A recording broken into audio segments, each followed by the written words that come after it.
Hare Krishna, Hare Krishna, Krishna Krishna, Hare Hare, Hare Rama, Hare Rama, Rama Rama, Hare Hare. Hare Krishna, Krishna Krishna, Hare Hare, Hare Rama, Rama Rama, Hare Hare, Hare Krishna, Krishna Krishna, Hare Hare, Hare Rama, Rama Rama, Hare Hare, Hare Krishna, Krishna Krishna, Hare Hare, Hare Rama, Rama Rama, Hare Hare, Hare Krishna, Krishna Krishna, Hare Hare, Hare Rama, Rama Rama, Hare Hare,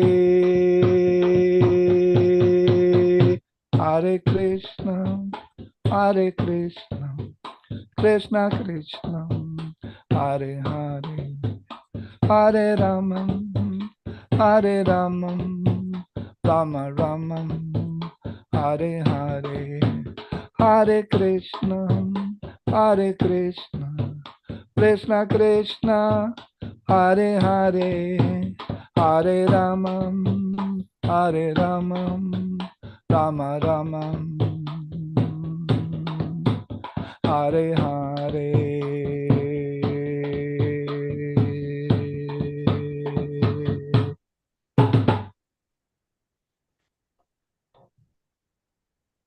Jai Om Vishnupad Paramahansa Parivrajakacharya Ashtottara Satashri Srimad A.C. Bhaktivedanta Swami Prabhupada Ki Jai Anantakoti Vaishnava Vrinda Ki Jai Namacharya Haridas Thakur Ki Jai Prem Sekaho Shri Krishna Chaitanya Prabhu Nityananda Shri Advaita Gadadhar Shivasadi Gaur Bhakta Vrinda Ki Jai Shri Shri Radha Krishna Gopa Gopinath Shyamakunda Radha Kunda Giri Govardhan Ki Jai Vrindavan Dham Ki Jai Navadvip Dham Ki Jai Ganga Mayi Ki Jai Jamuna Mayi Ki Jai Bhakti Devi Ki Jai Tulsi Devi Ki Jai Samaveta Bhakta Vrinda Ki Jai.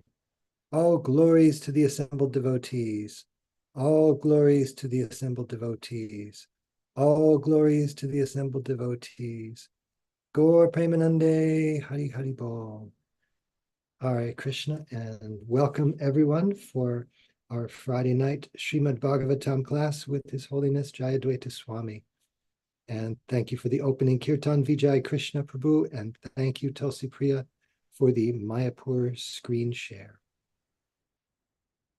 It is Friday, February 9th, 2024 in New York, and we are reading in the third canto, Srimad Bhagavatam, 28th chapter, tonight starting with text number 11. Hare Krishna. Om Namo Bhagavate Vasudevaya. Om Namo Bhagavate Vasudevaya. Om Namo Bhagavate Vasudevaya.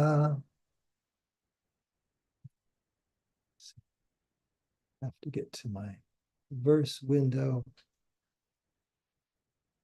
So Kapila Deva is speaking to Devahuti. Pranayama dahidoshan dharanabhis chakilbishan pratyaharena sangsargan dhyanena nishvaram gunan.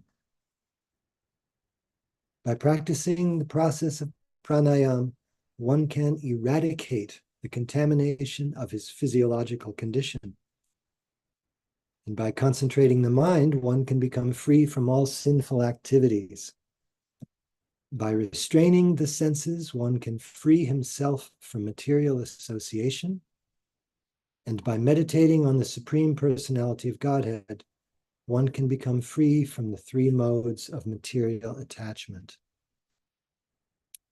Srila Prabhupada's purport. According to Ayurvedic medical science, the three items, kapha, pitta, and vayu, phlegm, bile, and air, maintain the physiological condition of the body. Modern medical science does not accept this physiological analysis as valid, but the ancient Ayurvedic process of treatment is based upon these items. Ayurvedic treatment concerns itself with the cause of these three elements, which are mentioned in many places in the Bhagavatam as the basic conditions of the body. Here it is recommended that by practicing the breathing process of pranayama, one can be released from contamination created by the principal physiological elements. By concentrating the mind, one can become free from sinful activities. And by withdrawing the senses, one can free himself from material association. Ultimately, one has to meditate on the Supreme Personality of Godhead in order to be elevated to the transcendental position, where he is no longer affected by the three modes of material nature. It is also confirmed in Bhagavad Gita that one who engages himself in unalloyed devotional service at once becomes transcendental to the three modes of material nature and immediately realizes his identification with Brahman. Sagunan samatityaitan brahma bhuyaya kalpate. For every item in the yoga system, there is a parallel activity in bhakti yoga. But the practice of bhakti yoga is easier for this age. What was instructed by Lord Chaitanya is not a new interpretation. Bhakti yoga is a feasible process that begins with chanting and hearing. Bhakti yoga and other yogas have as their ultimate goal the same personality of Godhead, but one is practical and the others are difficult. One has to purify his physiological condition by concentration and by restraint of the senses. Then he can fix his mind upon the Supreme Personality of Godhead. That is called samadhi. Om Jnana Timirantasya Jnananjana Shalakaya Chakshurunmilitam Yena Tasmai Shri Gurave Namaha Shri Chaitanya Manopistam Stapitam Yena Bhutale Swayam Rupa Kadamahyam Dadati Svapadantikam Vandehang Shri Guru Shri Yuta Padakamalam Shri Gurun Vaishnavamscha Shri Rupam Sagrajatam Sahagana Raghunathanvitam Tam Sajivam Sadvaitam Savadhutam Parijana Sahitam Krishna Chaitanya Devam Shri Radha Krishna Padam Sahagana Lalita Shri Vishakanvitamscha Hey Krishna Karuna Sindho Dinabandho Jagatpate Gopesha Gopika Kanta Radha Kanta Namostute Tapta Kanchana Gaurangi Radhe Vrindavaneshwari Vrishabhanu Sute Devi Pranamami Hari Priye Vanchakalpatarubhyascha Kripa Sindhubhya Evacha Patitanam Pavanebhyo Vaishnavebhyo Namo Namaha Shri Krishna Chaitanya Prabhu Nityananda Shri Advaita Gadadhar Shivasadi Gaur Bhaktavinda Hare Krishna Krishna Krishna Hare Hare Hare Rama Rama Rama Hare Hare. Prabhupada in this purport is going over some of the points he's been going over in these verses described by Lord Kapila Dev of the yoga system. And in many places we've heard how Prabhupada is saying that these items of the physical Ashtanga yoga system have some parallel within Bhakti yoga. And here he says it almost exactly in that way. For every item in the yoga system, there is a parallel activity in Bhakti yoga. But the practice of Bhakti yoga is easier for this age. And he goes on to say how Lord Chaitanya has recommended it. And in other places, of course, if you take the whole body of work by Srila Prabhupada as a single context, you'll see him say different things in different places. Here he's stressing that, yes, Kapila Dev is a Mahajan. He's he's prescribing this method. But if you look, like, for example, I was reading today in the 9th chapter of Bhagavad Gita, where in Rajavidya Rajaguyam, 2nd verse, Prabhupada says there, no one can understand the personality of Godhead by executing karma yoga, jnana yoga, ashtanga yoga, or any other yoga independently. By these yogic methods, one may make a little progress toward bhakti yoga, but without coming to the stage of devotional service, one cannot understand what is the personality of Godhead. So when Prabhupada discusses the whole point of yoga, the aim, the goal of yoga, what is it all for? It all comes down to being able to serve the Supreme Personality of Godhead. The perfect yogi comes to the point of surrendering to the Lord. So if you don't do that, then your yoga process is incomplete. But if you do, all is well. That's essentially what I picked up from this verse. And I'm hoping that Maharaj may have something to say on this verse and purport. Hare Krishna.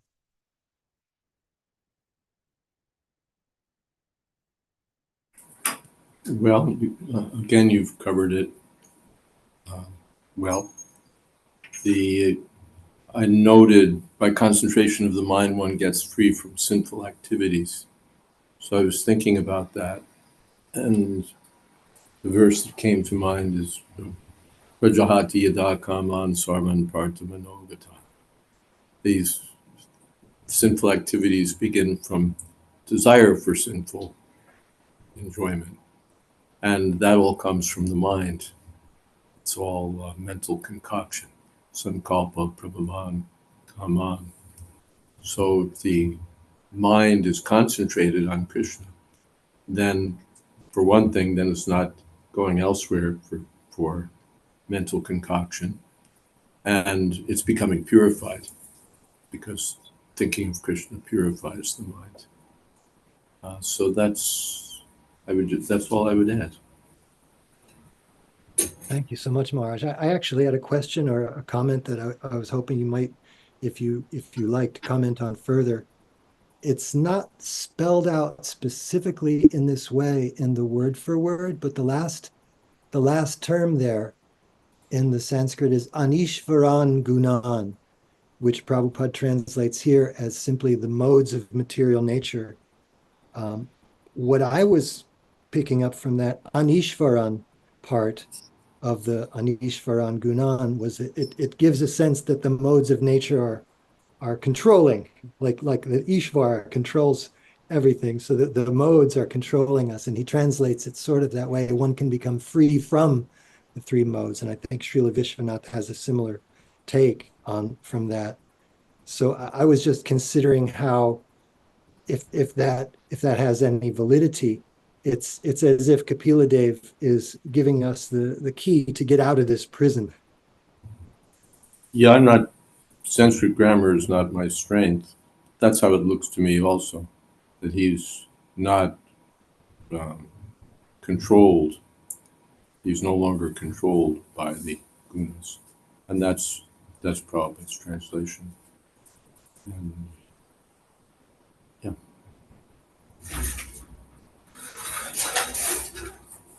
Saraswati Mata says, is there a reason why anyone would choose to practice this yoga meditation and practice prescribed here over the easier Bhakti Yoga Marg, which is and has been always available regardless of any yuga? Yeah, first thing is one may be an impersonalist. The yoga system is, as prescribed here, of course, is personal. But the beginners in the yoga system may be more inclined toward meditation and so on, even still with impersonal ideas in mind. Even if they're meditating on the form of the personality of Godhead, they still may have an impersonal conception. So they may not have come to the point of bhakti, devotional service. They may still be averse to or uncomfortable with the notion of serving. The devotee is advanced. He wants to serve Krishna. But the yogis may not have reached that point. And so they'll go through all this meditation and so on, but not directly take up the path of bhakti. Thank you, Maharaj. So some more discussion on this verse. Any questions, comments? And for anyone joining us for the first time, our format is that please raise your hand and ask any question at any time. We'd like to pause and get into the text. And if you like, you can also ask your question with audio or in the chat window as you like.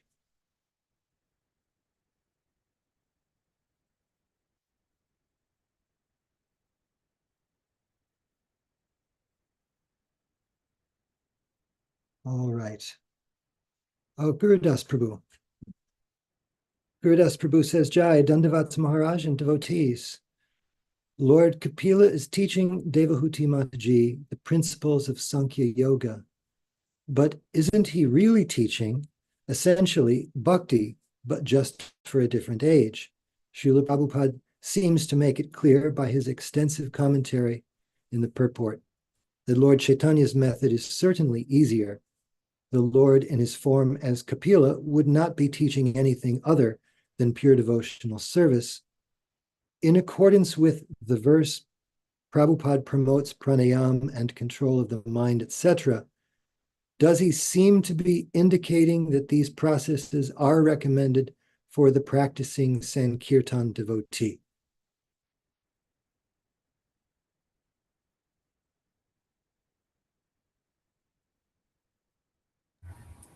Well, first, of course, it's bhakti, but bhakti takes different forms.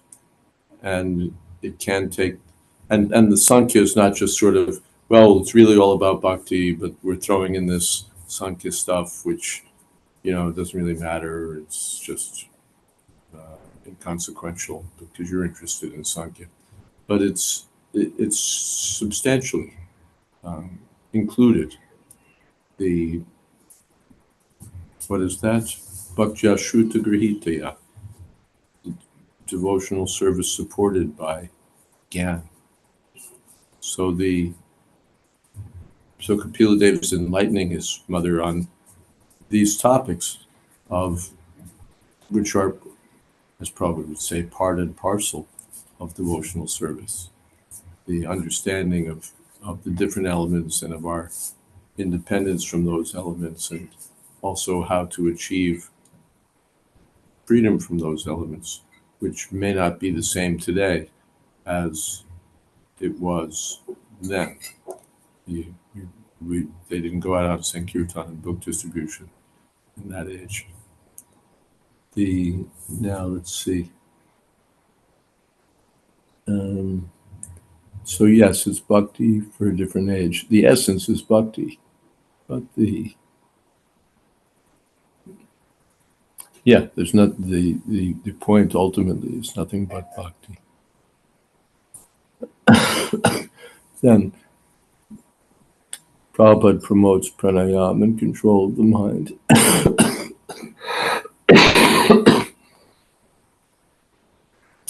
Does he seem to be indicating that these processes are recommended for practicing Sankirtan devotees? Pranayama, he doesn't seem to be making a case for. Control of the mind, of course, is always wanted. See? Maharaj, Mm-hmm. at different times, of course, Prabhupada has at least mentioned in his purports Hatha Yoga as something like, and I can't remember exactly, but he says something like, "Oh, that's all right. That's helpful if devotees can,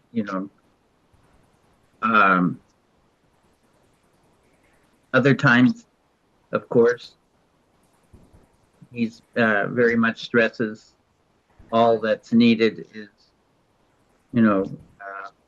our basic sadhana, chanting Hare Krishna very carefully and sincerely, and hearing from the Vedas.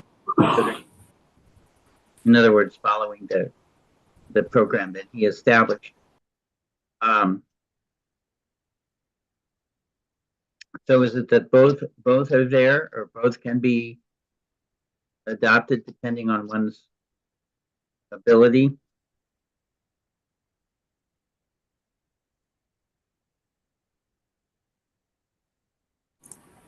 Well, Prabhupada doesn't seem to do much to promote Hatha Yoga. If he says yes, you can do it. That's not quite the same as advocating it. Pranayam, I've just never seen Prabhupada actively advocate it. As mentioned the other day, Sanatana Goswami mentions pranayam as something that can be helpful in chanting japa. I don't know of any instance where Prabhupada taught someone pranayam or encouraged pranayam or something like that. So one may do it, one may find it helpful, but there's no, I don't see Prabhupada taking an advocacy position here.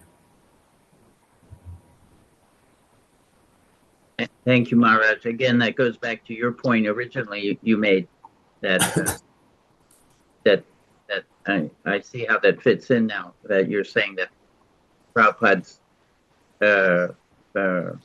this purported angling to catch the yoga advocates. Not that makes sense. Not the devotees in the movement, but persons attached to the yoga process. Thank you, Mark. Saraswati Mata says, were there more Gostianandi devotees compared to Bhajananandi devotees in previous yugas? I haven't seen the demographic reports, but certainly there were Gosjanandis, devotees who were concerned with the welfare of others. Narad Muni comes to mind, certainly. The Kumars come to enlighten various parties, like Prithu Maharaj and others. So there were sages who would travel and enlighten others.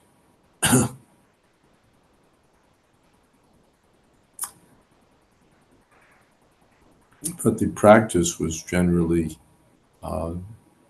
in such yuga, go to a sacred place, be all alone, and so on. In present age, you can be a practitioner and preach at the same time.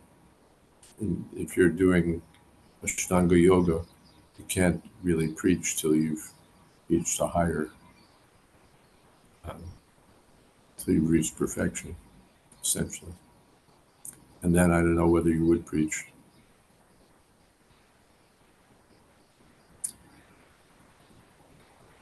Whether you just leave your body or what would happen.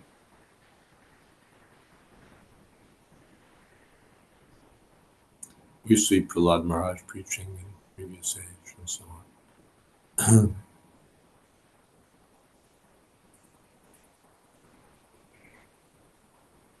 Yeah, in the chat, also Tulsi Priya mentions Prahlad Maharaj was a Gostianandi even at the risk of his life.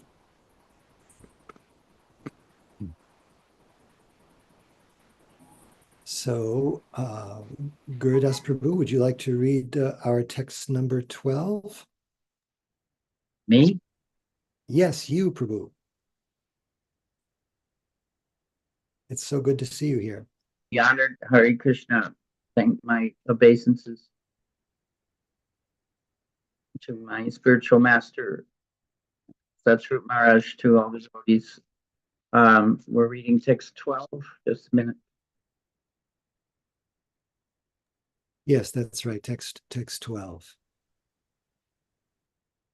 Yada manasvam virajam yogena sushamahitam gastam bhagavato yayat spanasagra alokanaha. Translation. And the mind is perfectly purified by this practice of yoga. One should concentrate on the tip of the nose with half-closed eyes and see the form, Supreme Personality of Godhead. Report. It is clearly mentioned here that one has to meditate upon the expansion of Vishnu. The word kashtam refers to Paramatma, the expansion of Vishnu. Bhagavataha refers to Lord Vishnu, the Supreme Personality of Godhead. The Supreme Godhead is Krishna. From him comes the first expansion, Baladev. And from Baladev comes Sankarshan, Aniruddha, and many other forms, followed by the Purusha avatars. As mentioned in the previous verses, Purusarchanam, this Purush is represented as the Paramatma or Supersoul. A description of the Supersoul upon whom one must meditate will be given in the following verses. In this verse, it is clearly stated that one must meditate by fixing the vision on the tip of the nose and concentrating one's mind on the kala, or the plenary expansion of Vishnu.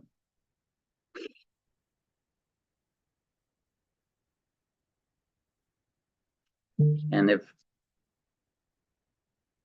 you're expecting this individual to make a commentary, here it is.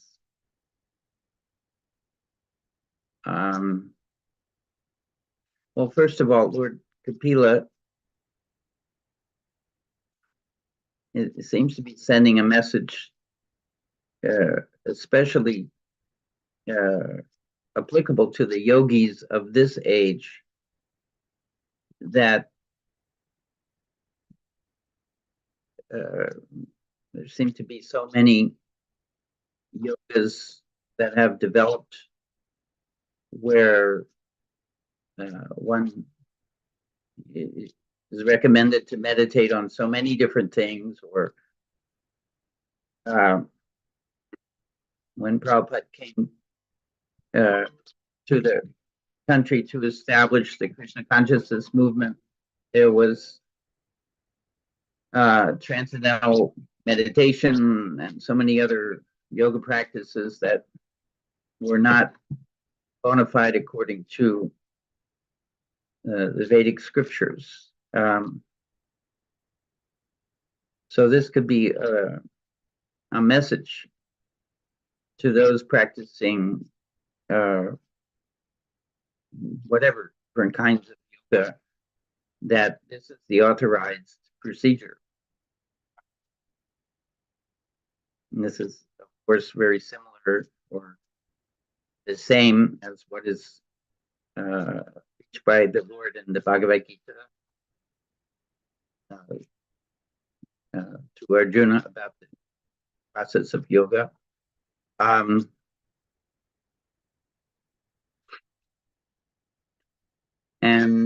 so it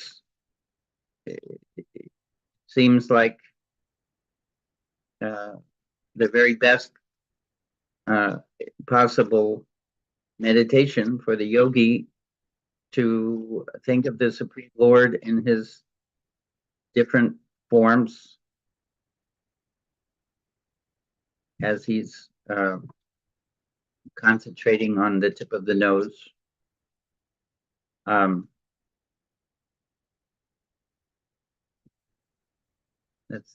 seems to be all that comes to mind. Thank you. Thank you so much, Gurudas Prabhu. One thought that comes to mind, because you mentioned the various transcendental meditation and so on. When Prabhupada came to America, yoga meant impersonalism. In the present context of things, bhakti yoga is an option, and then there are other options. But when Prabhupada came, yoga meant something impersonal, physical exercises, sometimes not even material, but not more than material. But even when there was some spiritual edge to it, which there tended to be back in the 1960s, the spiritual target was something impersonal, not anything related to personality of Godhead. So Prabhupada was revolutionary in introducing this idea, this concept that that the highest kind of yoga is in fact devotional service to the personality of Godhead. That's what the Bhagavad Gita says, but it was just not even entertained as anything that one needed to think about. Didn't even seem to have entered the realm of consciousness. And Prabhupada it's Prabhupada who put it front and center.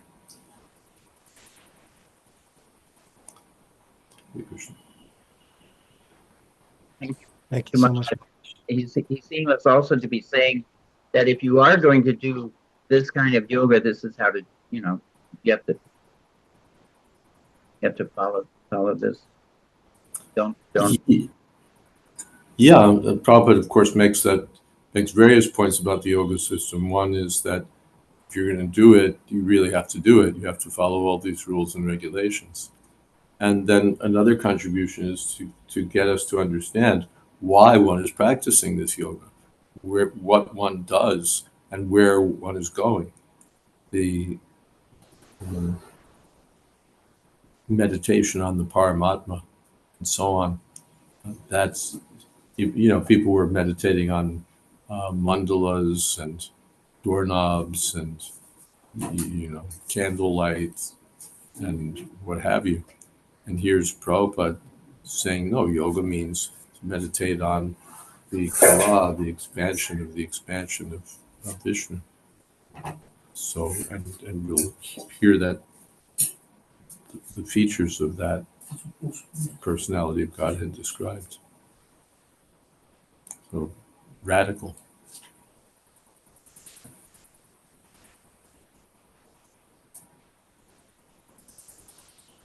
Thank you so much, Maharaj, and thank you, Gurudas Prabhu. Just very briefly, Srila Vishwanath, in his commentary to this verse regarding the eyes focused on the tip of the nose, he says, one looks at the nose to avoid sleep and wandering mind.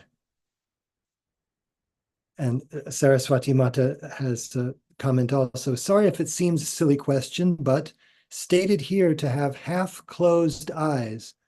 So does that mean never blinking, which I thought was impossible, but a friend's sister died after being in a 48-hour coma where her eyes were fully open and never blinking, which seemed impossible.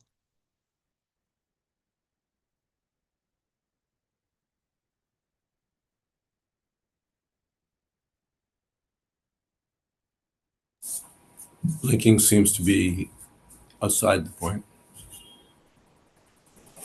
Point is that they're half open and half closed. Whether you blink or not doesn't seem to be much of an issue. Thanks, Maharaj. Hare Krishna. Vijay Krishna Prabhu has question number 1. He says, as far as I know, the Hare Krishnas do not practice concentration on the tip of the nose. If not, my question is, what is it that they do to please the Supersoul? Please, thank you.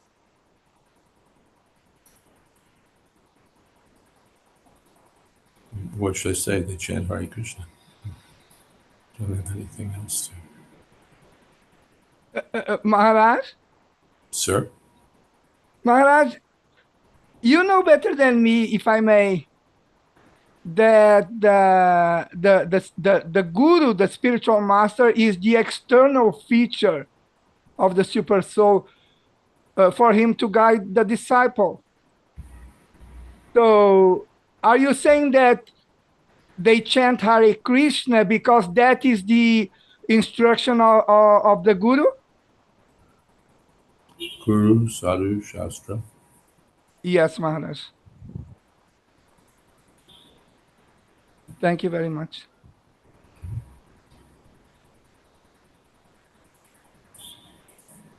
All right, so any other further comments or questions on text 12? If not, Tulsi Priya, you can go ahead and read our text in purport there. Thank you.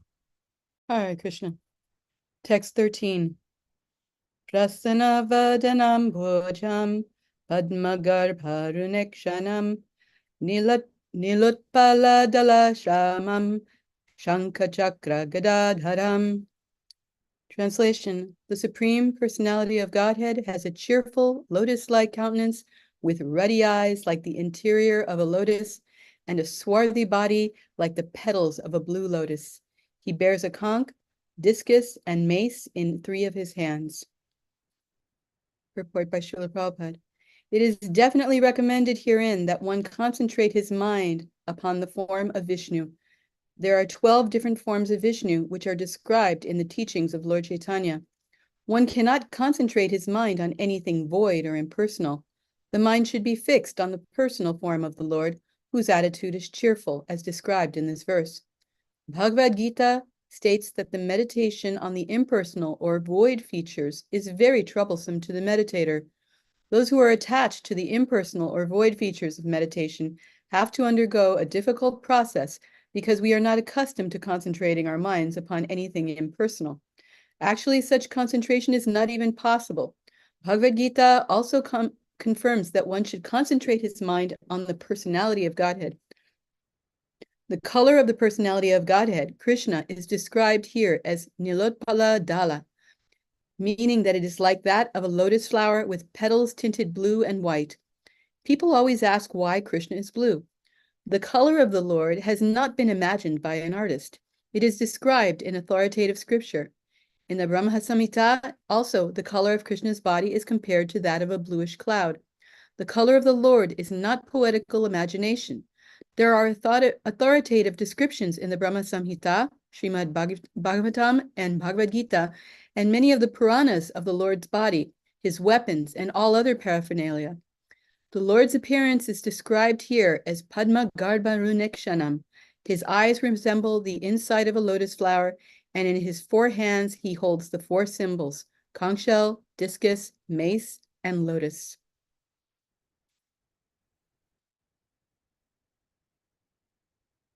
So,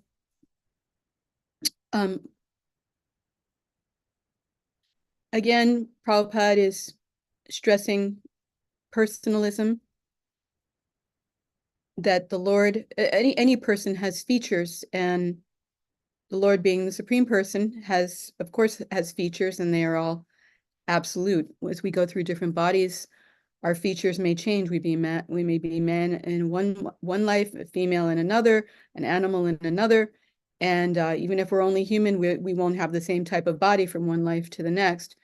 But the Lord's body is always the same, although he manifests in different avatars, which appear different, but they're all the same.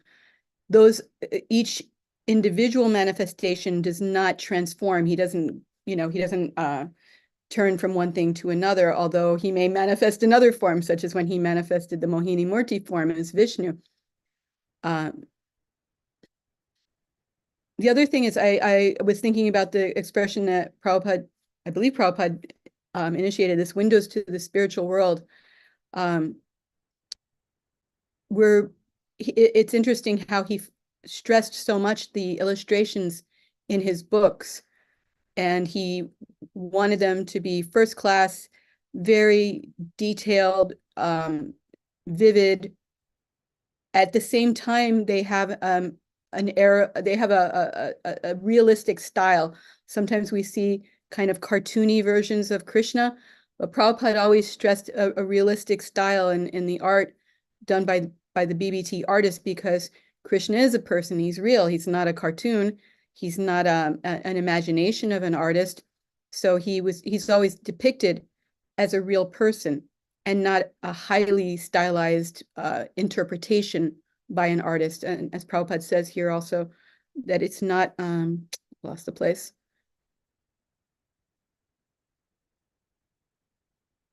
Not the color of the Lord has not been imagined by an artist. So similarly, none of his other features are imagined by artists. They're stated in Shastra. And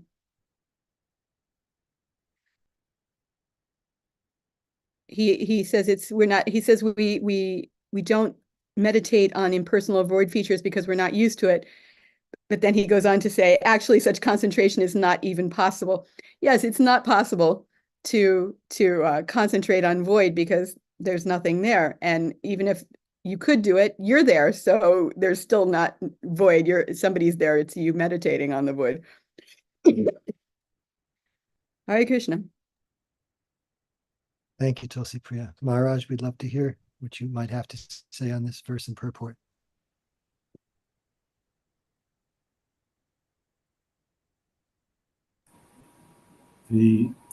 Just that Vishwanath adds that Shankha, Chakra, Gada are only 3 items, so Padma, the lotus, is understood.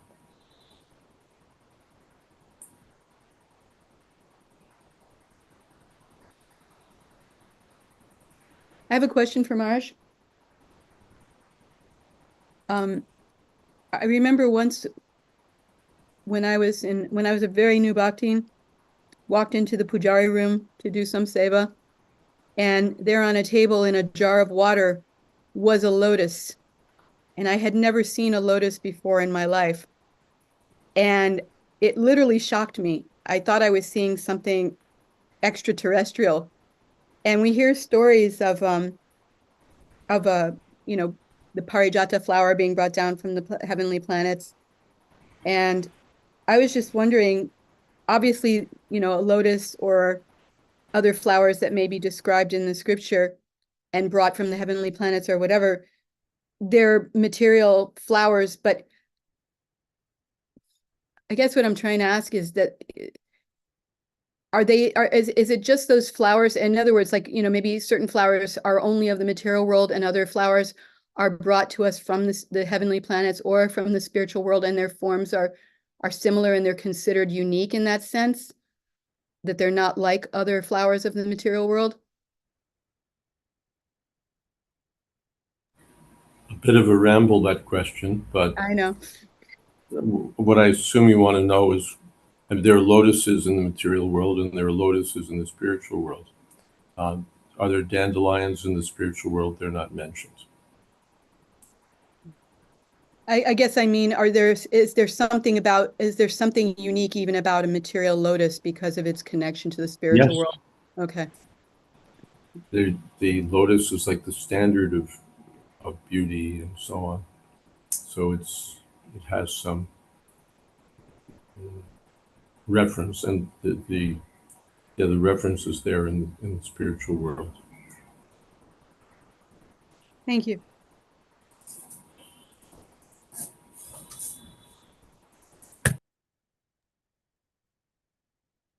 Maharaj, I was just thinking how much I appreciate when Prabhupada brings out these descriptions using words like ruddy and swarthy to describe the features of the Lord.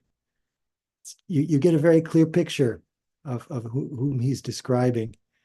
Otherwise, people have various speculations about who the Lord might or might not be. It's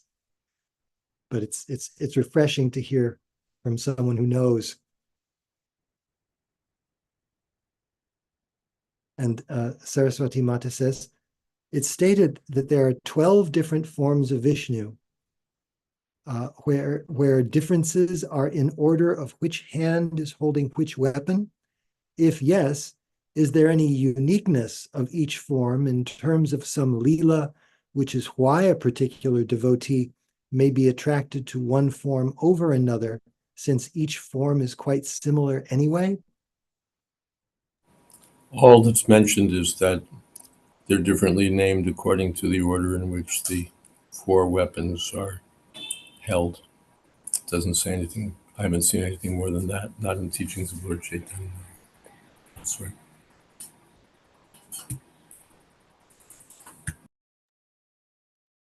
Thank you, Saraswati Mata. Saraswati Mata, do you still have a cold, or would you be able to read text number 14 for us? I can try. Text 14. Lasat pankaja kinkajalka pita koshaya vashanam srivatsa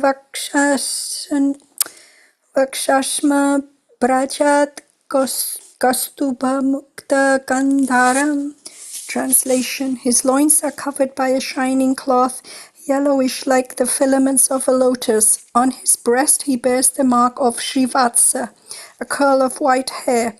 The brilliant Kastuba gem is suspended from his neck. Purport. The exact color of the garment of the Supreme Lord is described as saffron yellow, just like the pollen of a lotus flower. The Kastuba gem hanging on his chest is also described. His neck is beautifully decorated with jewels and pearls. The Lord is full in 6 opulences, one of which is wealth. He is very richly dressed with valuable jewels, which are not visible within this material world. I don't really have a comment, Hare Krishna. Thank you so much for reading. Maharaj, would you care to say something about this verse? No.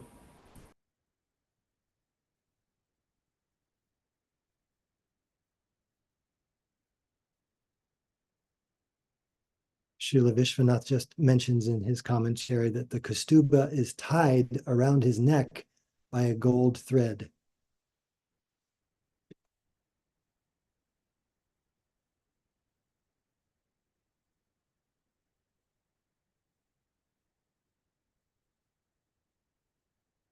So 15 looks to be short.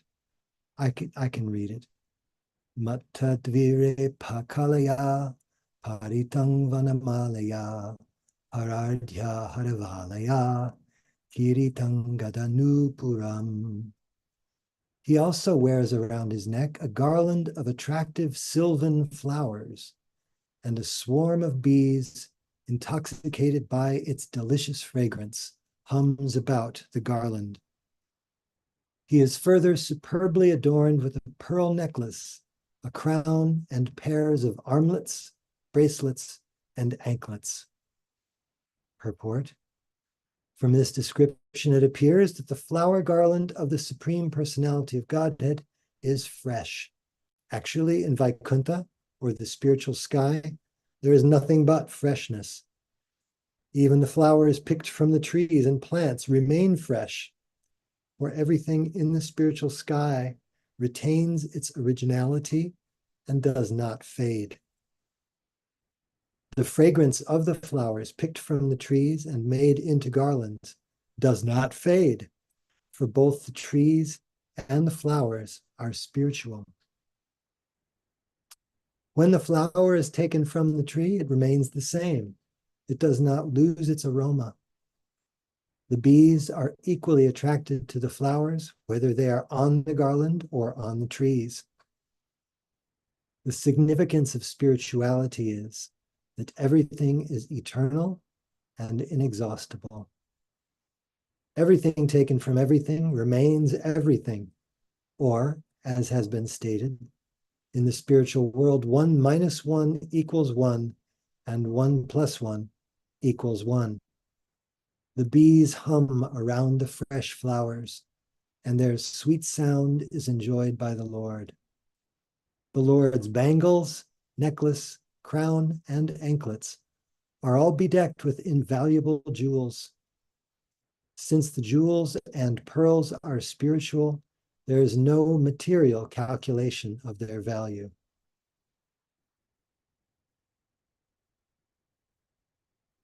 You contrast that with everything in this material world that fades. There's life within a material structure, and then the material structure goes through transformations, which we see and experience. And then after a while, the bees don't want to hang around that dead flower anymore, and neither do you. But spiritually, everything is always full of life. Here, there's only life if there's some jiva soul inhabiting a structure of matter. But there are no structures of matter in the spiritual world. Everything is alive, conscious, and of a fully spiritual nature. And so everything is always attractive. Whereas here, you see that something is attractive, maybe at the peak of freshness.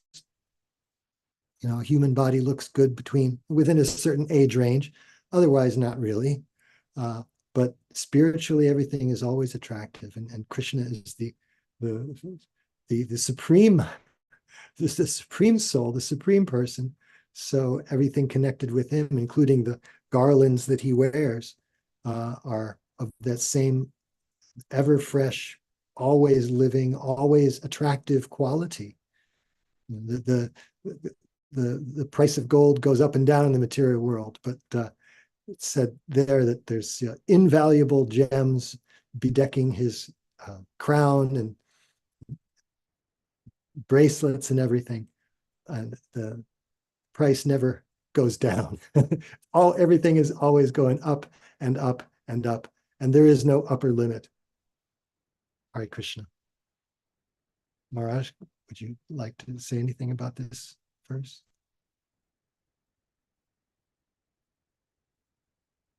Nothing to add.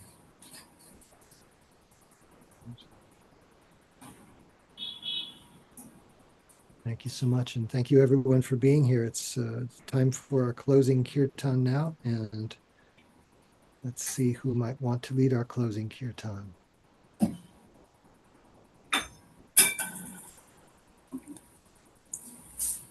Vijay Krishna Prabhu, of course.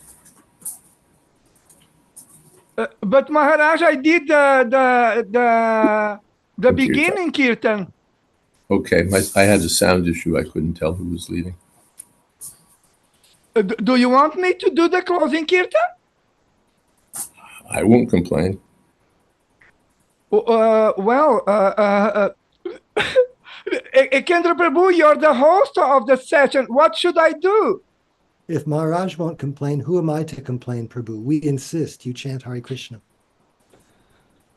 Of course, Kendra Prabhu, right away. But you promised me that you will do Premadwani prayers, okay?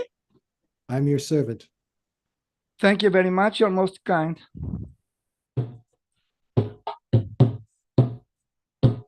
Hare Krishna, Hare Krishna, Krishna Krishna, Hare Hare, Hare Rama, Hare Rama, Rama Rama, Hare Hare, Hare Krishna, Hare Krishna, Krishna Krishna, Hare Hare, Hare Rama, Hare Rama, Rama Rama, Hare Hare, Hare Krishna, Hare Krishna, Krishna Krishna, Hare Hare, Hare Rama, Hare Rama, Rama Rama, Hare Hare, Hare Krishna, Hare Krishna, Krishna Krishna, Hare Hare, Hare Rama, Hare Rama, Rama Rama, Hare Hare. Hare Krishna, Krishna Krishna, Hare Hare, Hare Rama, Rama Rama, Hare Hare, Hare Krishna, Krishna Krishna, Hare Hare, Hare Rama, Rama Rama, Hare Hare, Hare Krishna, Krishna Krishna, Hare Hare, Hare Rama, Rama Rama, Hare Hare, Hare Krishna, Krishna Krishna, Hare Hare, Hare Rama, Rama Rama, Hare Hare. Hare Krishna, Hare Krishna, Krishna Krishna, Hare Hare, Hare Rama, Hare Rama, Rama Rama, Hare Hare, Hare Krishna, Hare Krishna, Krishna Krishna, Hare Hare, Hare Rama, Hare Rama, Rama Rama, Hare Hare.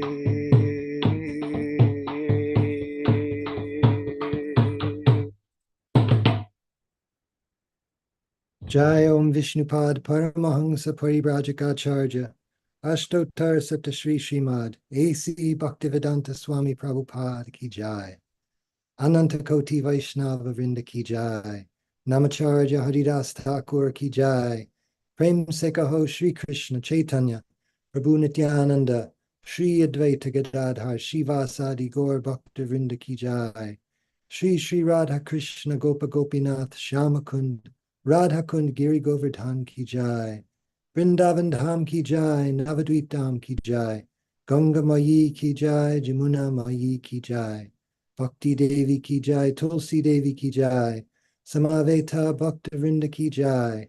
All glories to the assembled devotees. All glories to the assembled devotees. All glories to the assembled devotees. Gaur Premanande, Hari Hari Bol. Thank you, Vijay Krishna Prabhu. And thank you, everyone, for being here. You're most welcome, Ekendra Prabhu. Srimad Bhagavatam Ki Jai. Srila Jai. Prabhupada Ki Jai. Jai. His Holiness Jayadvaita Swami Ki Jai. Jai. Jai. Thank you, Maharaj. Thank you, devotees. Samveta Bhakta Vrinda Ki Jai. Jai. Thank you, Ekendra Prabhu, and thank you to all. Thank you, Meena. Hare Krishna.